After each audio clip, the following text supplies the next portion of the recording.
सवाल यह है कि जब ढोल बजाकर आप इस बारे में ऐलान करेंगे, खुद फोटो सेशन के लिए बिल्कुल इतने व्याकुल दिखाई देंगे कि खिलाड़ी पहले स्टेडियम नहीं जाए, पहले उनको विधानसभा में बुला लिया जाए और वहां पर सारे नेता एक कतारों में खड़े हो जाएंगे, फिर पब्लिक की सुध लेने वाला कोई रहेगा नहीं। मुख्यमंत्री की रिस्पांसिबिलिटी होती है लॉ एंड ऑर्डर, कोई प्राइवेट एंटिटी नहीं सरकार चलाती है। जब बात कर रही है आप लोग आ गए, वो मासूमों की हत्या के लिए आपकी सरकार जिम्मेदार है, वो देवयांशी 13 साल की बच्ची की हत्या के लिए आप लोग जिम्मेदार है। चित्रा जी इन्होंने अभी तक एफआईआर नहीं करी है, इन्होंने प्राकृतिक आपदा का नाम दिया इसको, सेक्शन 105 बीएनएस के तहत राजनीति का आप कर रहे हैं मैडम, जस्टिस कर रहे हैं, बाहर होते हो रही है होते शर्म आनी चाहिए आप लोग को। यही राहुल गांधी आपको दिखाते हैं। जिस घटना को भी 24 घंटे ही मुश्किल से बीते हैं उस पर थोड़ी सी संवेदनशीलता होनी चाहिए और अगर नहीं होती है तो फिर शर्म है ऐसे लोगों को। ठीक है, फिर सादा भारती बोलिए, बोलने के लिए ही बुलाया है। हाँ, लेकिन मणिपुर पर चर्चा नहीं है, अभी कल जिन लोगों की मौत हुई है उस पर चर्चा है, मणिपुर पर चर्चा कर चुके हैं। तब उन्हें शर्म नहीं आनी चाहिए। नरेंद्र मोदी जी से बहुत उम्मीद है जो कि सिंधु राघवन ने तो बढ़ा है, लेकिन 4 आतंकी आज तक शर्म नहीं आ रही है कि 11 लोगों की मौत हुई है उस पर चर्चा करने के लिए बैठे हम लोग। सादा भारती जी, आपको जरा भी संवेदनशीलता का अंदाजा है कि नहीं होने दूंगी। आपको अगर कर्नाटक में भगदड़ बात करनी है तो आप बनी रहिए, नहीं तो मैम आप जा सकती हैं। मैं देश का एजेंडा चलाती हूँ, मुझे इस बात पर गर्व है।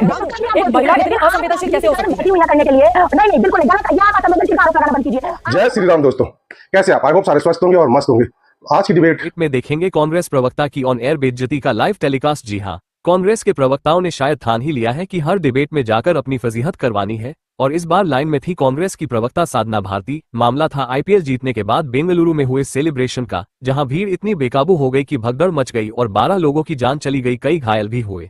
सवाल सीधा था, इतनी बड़ी त्रासदी के बावजूद राज्य सरकार ने सेलिब्रेशन रोकने की जरूरत क्यों नहीं समझी? लेकिन कांग्रेस की प्रवक्ता साधना भारती जवाब देते देते मुद्दे से भटक गई और बात को खींच ले गई मणिपुर और कुंभ तक, और बस यहीं से शुरू हुआ असली ड्रामा। बीजेपी के तेज तर्रार प्रवक्ता प्रदीप भंडारी और एंकर चित्रा त्रिपाठी ने साधना भारती की ऐसी शब्दिक कुटाई की कि स्क्रीन पर लाइव बेइज्जती का हाई वोल्टेज ट्रेलर चलने लगा। साधना भारती की हालत देखकर ऐसा लगा जैसे उन्होंने डिबेट में नहीं किसी अखाड़े में एंट्री ले ली हो। तो चलिए ज्यादा वक्त जाया किए बिना देखते हैं कि कैसे साधना भारती का जवाब बना कांग्रेस के लिए सवालों की लाजवाब हार, और कैसे बीजेपी ने इस डिबेट में की पूरी बाजी साफ। डिबेट पूरी जरूर देखिएगा क्योंकि आखिर में होने वाली है एक जबरदस्त क्लोजिंग जो आपको हिलाकर रख देगी। तो शुरू करते हैं आज की तीखी, तड़केदार और तूफानी डिबेट। चालू करो बे। सवाल यह है कि जब ढोल बजाकर आप इस बारे में ऐलान करेंगे, खुद फोटो सेशन के लिए बिल्कुल इतने व्याकुल दिखाई देंगे कि खिलाड़ी पहले स्टेडियम नहीं जाए, पहले उनको विधानसभा में बुला लिया जाए और वहां पर सारे नेता एक कतारों में खड़े हो जाएंगे, फिर पब्लिक की सुध लेने वाला कोई रहेगा नहीं। और साधना भारती जी इसी सवाल के साथ, इसी वजह से हमने नाम रखा है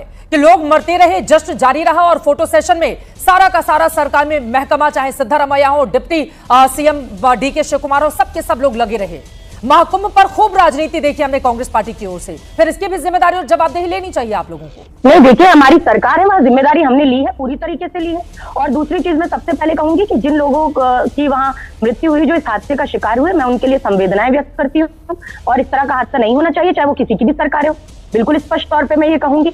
लेकिन मैं ये बताना चाहती हूँ कि पहली बात तो हमने पूरी तरीके से इसमें, चाहे वो मेडिकल फैसिलिटीज की बात हो, चाहे 10 लाख रुपए मुआवजे की बात हो, हमने देने का काम किया। और पहली बात ये, वहां 35,000 की लिमिटेशन थी उस स्टेडियम की, लेकिन उसके बाद जो 2.5 लाख लोग आए, ये सरकारी आयोजन नहीं था मैडम। ये आयोजन जो था वो आरसीबी और बीसीसीआई के द्वारा किया गया आयोजन था। इसमें हमने जो ओपन बस की परेड थी, पहले इसको भी हमने स्वीकृति दी, उसके बाद कैंसिल किया, मना कर दिया है, उसका आयोजन से कोई लेना देना नहीं है। ये मूलतः आरसीबी की ओर से किया गया आयोजन था जिसमें राज्य सरकार भी एक तरीके से हिस्सेदार थी, क्योंकि अगर विधानसभा में जाकर मुख्यमंत्री कार्यक्रम में शरीक होते हैं तो यकीनन फिर वो राज्य सरकार का हो, आप कैसे पलड़ा उससे झाड़ सकती हैं? अरे मुख्यमंत्री तो कई सारे कार्यक्रमों में सम्मिलित होते हैं। मैं ये नहीं कह रही, मैं ये भी नहीं कह रही कि सरकार की जिम्मेदारियां नहीं होती, सरकार की जिम्मेदारी पूरी होती है, लेकिन हमने कहा अपनी जिम्मेदारी से भागे। आप ये बताइए ना, आप अरे मुख्यमंत्री की रिस्पांसिबिलिटी होती है लॉ एंड ऑर्डर, कोई प्राइवेट एंटिटी नहीं सरकार चलाती है। क्या बात कर रही हैं आप? और एकदम से 2.5-3 लाख लोग आ गए, वो मासूमों की हत्या के लिए आपकी सरकार जिम्मेदार है, वो देवयांशी 13 साल की बच्ची की हत्या के लिए आप लोग जिम्मेदार है। क्या बात कर रहे हैं आप? क्या आपने जश्न रोका? मुआवजे से क्या उनकी जिंदगी वापस आ जाएगी? महाकुंभ पे रेजिग्नेशन मानते हो? कब कर्नाटक का कांग्रेस चीफ मिनिस्टर रिजाइन करेगा? अल्लू अर्जुन को तुरंत अरेस्ट किया था, कब डीके शिव कुमार को अरेस्ट कर रहे, कब जाके सिद्धरामैया को अरेस्ट कर रहे? और मैं बड़ी बात बताऊं, चित्रा जी ने एफआईआर तक नहीं दाखिल करी है, इनने अननेचुरल डेथ की रिपोर्ट करी है। एफआईआर क्यों नहीं हुई अभी तक इस मामले में? एफआईआर क्यों नहीं हुई है? चित्रा जी, इन्होंने अभी तक एफआईआर नहीं करी है, इन्होंने प्राकृतिक आपदा का नाम दिया इसको, सेक्शन 105 बीएनएस के तहत इन्होंने क्यों नहीं एफआईआर दाखिल करी है कल्पेबल होमिसाइड की? राजनीति तो आप कर रहे हैं मैडम, जश्न कर रहे हैं, बाहर मौतें हो रही है, मौतें। शर्म आनी चाहिए आप लोग को। यही राहुल गांधी आपको सिखाते हैं कि आम कर्नाटका की जिंदगी कैसे वैल्यू रखते हैं, ये देख सकते हैं। उस वक्त जाके आपके कर्नाटक के चीफ मिनिस्टर और deputy chief minister Rahul Gandhi के आजू बाजू घूम रहे थे और पूरा का पूरा बैंगलोर फ्लड में डाउन कर रहा था। अपनी बारी में प्रदीप जी आप बोलेंगे, फिर उनकी आवाज नहीं आ पाएगी। लगातार ये बीच में बोल रहे हैं, इस तरीके से बात नहीं होती है। हाँ बोलिए बोलिए, नहीं बोल होती रहे है। हाँ बोलिए बोलिए बोलिए। मैं पहले तो सबसे पहले कहूंगी जो संवेदनहीनता की बात जो चिल्ला कर प्रदीप जी कर रहे हैं, तो ये संवेदनहीनता तो मणिपुर में भी दिखाई गई। संवेदनहीनता उस समय कहाँ गई थी जब महाकुंभ में लोग मरे। अरे अभी कल ही 11 लोग मरे हैं कि अग्नि को शांत हो जाने दें, तब इतिहास को हम लेकर आएंगे। मणिपुर पे हमने खूब डिबेट की है, ऑपरेशन सिंदूर की राजनीति पे, महाकुंभ के भगदड़ पे हमने खूब डिबेट की है, खूब डिबेट की है।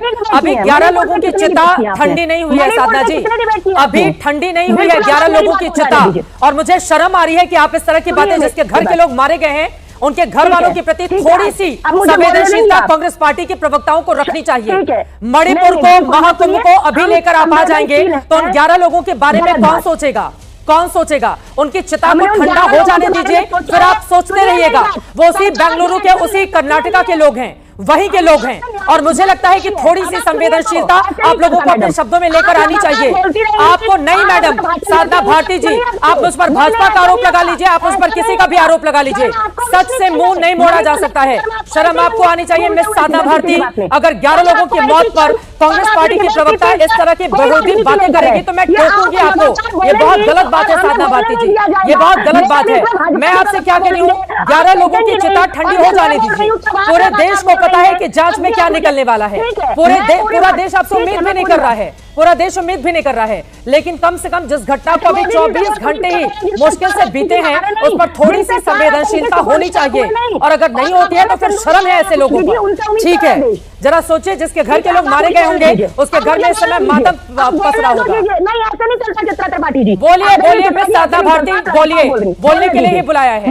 हाँ, लेकिन मणिपुर पे चर्चा नहीं है। अभी कल जिन लोगों की मौत हुई है उस पर चर्चा है, मणिपुर पर चर्चा कर चुकी हूँ। और आपको लगेगा कि मणिपुर का नाम लेकर आप यहाँ पर किसी को एम्बैरेस करेंगे तो फिर आपकी बुद्धि पर तरस आता है। नहीं नहीं ऐसा नहीं होता। बोलिए बोलिए बोलिए, बाकी मेहमानों के पास जाना है। बोलिए बोलिए बोलिए। आपकी तरफ की आवश्यकता नहीं है। दूसरी बात, हाँ दूसरी बात मैं ये कहूंगी, मैं बिल्कुल ये कह रही हूँ, देखिए मैं ये नहीं कह रही कि सरकार की जिम्मेदारी नहीं है। सरकार की जिम्मेदारी हर उस राज्य में जहाँ सरकारें होती है। मैंने पहली लाइन में ये बात कह दी। लगातार जब संवेदनहीनता प्रदीप जी चिल्लाते हैं तब उन्हें शर्म नहीं आनी चाहिए। नरेंद्र मोदी जी से बहुत उम्मीद है, जो कि सिंदूर रगों में तो दौड़ा रहे, लेकिन 4-5 आतंकी आज तक टुकड़ देखा नहीं हुए उनसे जिन्होंने हमला किया। अरे आपको शर्म नहीं आ रही है? कल 11 लोगों की मौत हुई है, उस पर चर्चा करने के लिए बैठे हम लोग। साधना भारती जी, आपको जरा भी संवेदनशीलता का अंदाजा है क्या? अभी भी 50 से ज्यादा लोग अपनी जिंदगी के लिए संघर्ष कर रहे हैं। मैं बिल्कुल इधर उधर विषांतर नहीं होने दूंगी, मैं विषांतर नहीं होने दूंगी, मैं विषांतर नहीं होने दूंगी। आपको अगर कर्नाटका में भगदड़ पर बात करनी है तो आप बनी रहिए, नहीं तो मैम आप जा सकती हैं। अगर आपको बेंगलुरु में हुए भगदड़ पर डिबेट करनी है आप बनी रहिए, वरना आप जा सकती हैं। ये तरीका नहीं हो सकता है, ये तरीका नहीं हो सकता है। डिक्टेट मत कीजिए, डिक्टेट मत कीजिए। लोकतंत्र में रहते हैं हम, लोकतंत्र में रहते हैं, हम तय करेंगे। ये कोई तरीका नहीं हो सकता। आप मैडम ये बताइए, मैडम ये बताइए, पूरा देश देख रहा है, आप एक एजेंडा चलाते हैं, पूरा देश देख रहा है। ठीक है, मैं अच्छा एजेंडा, मैं देश का एजेंडा चलाती हूँ, मुझे इस बात पर गर्व है।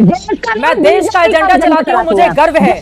मैं 11 लोगों की मौत पर सवाल पूछूंगी सिद्धारमैया और डीके शिव कुमार से, मुझे गर्व है। आप सिखाएंगे नहीं यहाँ पर, आपसे सवाल क्या पूछा जा रहा है, आप लेकर क्या आ रही है। मैं तो मतलब बहुत हैरान हूँ, एक महिला इतनी असंवेदनशील कैसे हो सकती है करने के लिए।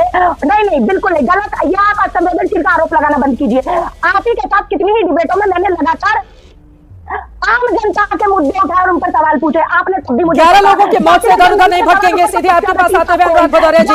बिल्कुल 11 लोगों की मौत पर नहीं भटकेंगे हम। ठीक है, मुझे पता है कि कल किसी और मुद्दे पर हम डिबेट करेंगे, लेकिन अभी उनकी चिता ठंडी नहीं हुई है जिस मुद्दे पर बैठे। आपको डिबेट पसंद आएगी, डिबेट पसंद है लाइक कीजिए, शेयर कीजिए और चैनल पर नहीं तो सब्सक्राइब कीजिए। मिलता हूं फिर किसी नई डिबेट के साथ, तब तक जय श्री राम।